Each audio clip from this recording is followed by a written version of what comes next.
फर्रुखाबाद के जहानगंज थाना क्षेत्र में एक सनसनीखेज खबर सामने आई है, जिसने पूरे इलाके को झकझोर कर रख दिया है।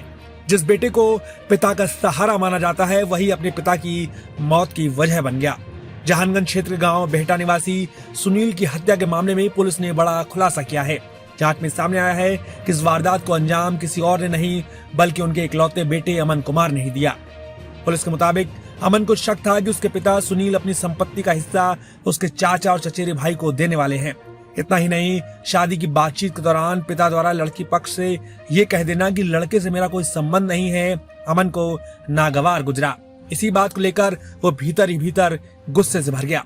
बताया जा रहा है कि इसी आक्रोश में उसने योजनाबद्ध तरीके से अपने पिता की हत्या कर दी। घटना के बाद क्षेत्र में सनसनी फैल गई थी। पुलिस ने गहन पूछताछ और साक्ष्यों के आधार पर आरोपी बेटे को हिरासत में लेकर पूरे मामले का खुलासा किया है। इकलौते बेटे द्वारा पिता की हत्या की इस घटना ने रिश्तों पर सवाल खड़े कर दिए हैं। आखिर रिश्तों में इतनी कड़वाहट कैसे आ गई? आखिर बेटा ही पिता का कातिल बन बैठा। थाना जहानगंज क्षेत्र के ग्राम बहेटा में कुछ दिन पूर्व एक व्यक्ति की प्रातः आलू के खेत में लाश मिली थी। उसमें मुकदमा तत्काल पंजीकृत करके आगे की कार्रवाई की गई। उसी एक ब्लाइंड मर्डर का जो है आज सफल अनावरण किया है एसओजी और थाना जहानगंज की कंबाइंड टीम ने।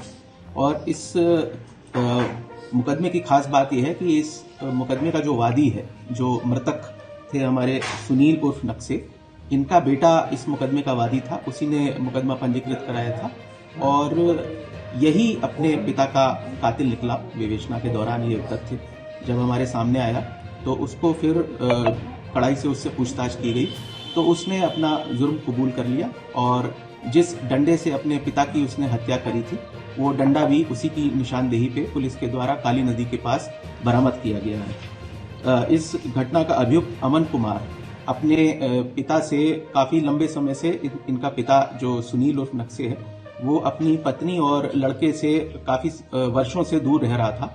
और ये अमन जो है इनका बेटा, ये इनकी काफ़ी सेवा करता था, भोजन पानी भी कराता था। लेकिन इसके पिता, इसका कहना है कि इसके पिता जो है सभी चाचा से ज़्यादा ताल्लुक़ रखते थे और चाचा के घर में ही जो कमाई करते थे वो चाचा के घर में देते थे। और इसको ये शक था कि जो संपत्ति, जो भूमि है, जो खेती की जो ज़मीन है, वो भी इस लड़के को नहीं मिलेगी और वो अपने भाई, मतलब अपने ये सोच रहा था कि ये चाचा के नाम कर दी जाएगी।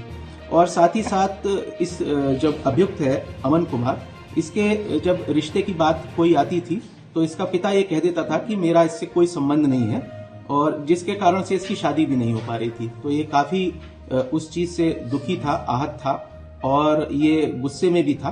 तो इसने कुछ दिनों से अपने पिता की हत्या करने का प्लान बनाया था। और उसी क्रम में जब इसने ये देखा कि 1-2 दिन से इसके पिता आलू के खेत में सुबह अकेले जा रहे हैं आलू खोदने के लिए, तो इसने ये प्लानिंग करी और पहले से ही खेत में घात लगा के छुप के बैठा था।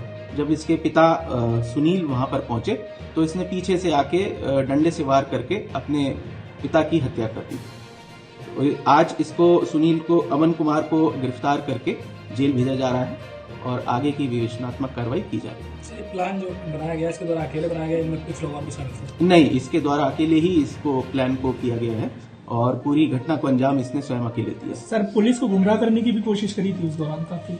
देखिए, चूंकि ये मुकदमे का वादी था तो इसने शुरुआत में पुलिस को कंफ्यूज करने के लिए कई भ्रामक चीजें बताई, अपनी लोकेशन अलग बताई। पुलिस को दबाव में लेने के लिए इसने शुरुआत में थोड़ा सा एजिटेशन भी किया कि इसका घटना का अनावरण हो, ये हो, वो हो, और बॉडी उठने देने में भी इसने थोड़ी कठिनाई उत्पन्न करी थी कि जिससे पुलिस दबाव में रहे।